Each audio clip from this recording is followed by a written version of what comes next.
The Galactic Council chamber fell silent as Admiral Blake of Earth stepped forward. His weathered face betrayed no emotion, but the muscles in his jaw twitched ever so slightly.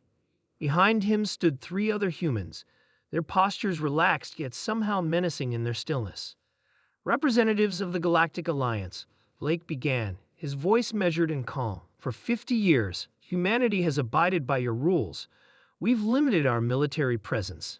We've shared our technology. We've smiled and nodded when you called our homeworld a Deathworld and treated us like dangerous animals barely kept in check. Counselor Thrix, with his translucent blue skin and 6 eyes, shifted uncomfortably. The term Deathworld had been meant as a scientific classification for planets with extreme conditions, like Earth with its high gravity, atmospheric oxygen, extreme weather patterns, and abundant predators. Yet over decades, it had evolved into something else, a slur, a reason to keep humans contained.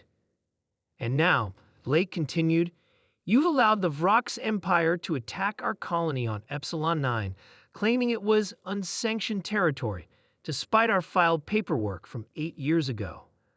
The Vrox ambassador, a towering insectoid creature, clicked her mandibles dismissively. The humans were expanding beyond agreed parameters. Corrections were necessary. Corrections. The word hung in the air as Blake's voice finally betrayed emotion. 3,000 colonists, families, children. Captain Reed, one of the humans standing behind Blake, stepped forward and placed a small cube on the central table. It projected images of the aftermath, burned settlements, craters where buildings once stood, makeshift morgues filled with human bodies. We've been patient, Blake said, as the images cycled through. We've been understanding. We've been _peaceful_. He emphasized the last word like it was somehow distasteful. But there's something you've misunderstood about humans from the beginning. Counselor Miria, the oldest member of the council, leaned forward. And what is that, Admiral? We aren't peaceful because we're weak. We're peaceful because we choose to be, because we know the alternative. The fourth human stepped forward, a woman with close-cropped gray hair who hadn't been introduced. She carried nothing but wore the simple gray uniform of Earth's diplomatic corps. I'm Director Morgan of Earth Intelligence, she stated flatly. For the Council's reference, over the past 50 years, we've identified 17 different ways to bypass your defense systems, 34 critical vulnerabilities in your shared network infrastructure, and compiled detailed analyses of every major species' biological weaknesses. The chamber erupted in outrage. Morgan continued, her voice cutting through the noise. We didn't do this to plan attacks. We did it because that's what humans do. We prepare. We survive. We come from a world that tried to kill us every day for millions of years, and instead of dying, we became its masters. Blake nodded to Reed, who activated another hologram. This one showed Earth's supposedly limited fleet, and then pulled back to reveal 10 times that number, hidden in asteroid fields, nebulae, and dimensional pockets that the Alliance scanners couldn't penetrate. This is not a threat, Blake said, though everyone in the room understood it absolutely was. This is an explanation of reality. We wanted to be part of something greater. We wanted peace.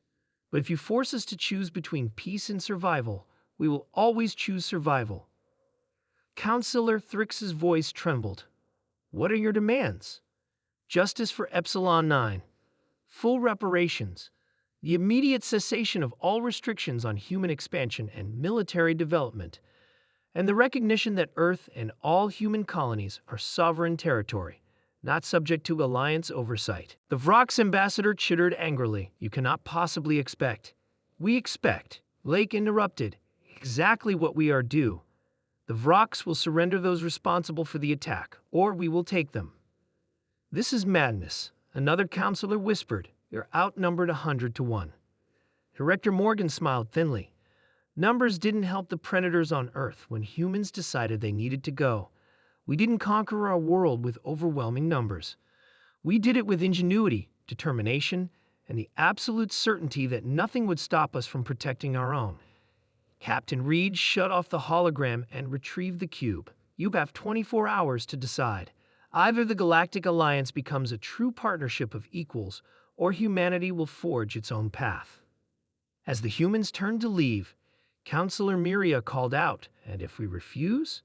Would you really go to war with the entire galaxy?" Blake stopped at the doorway and looked back. The wariness in his eyes was gone, replaced by something ancient and dangerous, the look of a species that had fought its way to the top of a food chain on a world designed to kill. "We wouldn't want to," he said quietly. "War is horrible. We know this better than most, but make no mistake, if forced to fight, we will. And a species that evolved on a deaf world that doesn't know how to lose." After they left, the council sat in stunned silence until Counselor Thrick spoke. "I always thought the classification Deathworlder was about their planet. I never understood until now." "Understood what?" asked a younger counselor. "It's not their world that makes them dangerous. It's what their world made them into." 23 hours later, the Galactic Alliance unanimously accepted all human terms. The age of treating humans as dangerous curiosities was over. The age of respect had begun. And somewhere on Earth, children played in parks, climbed trees, and skinned their knees. Peaceful activities on a world that had taught its children that peace was precious precisely because they were so very, very good at war.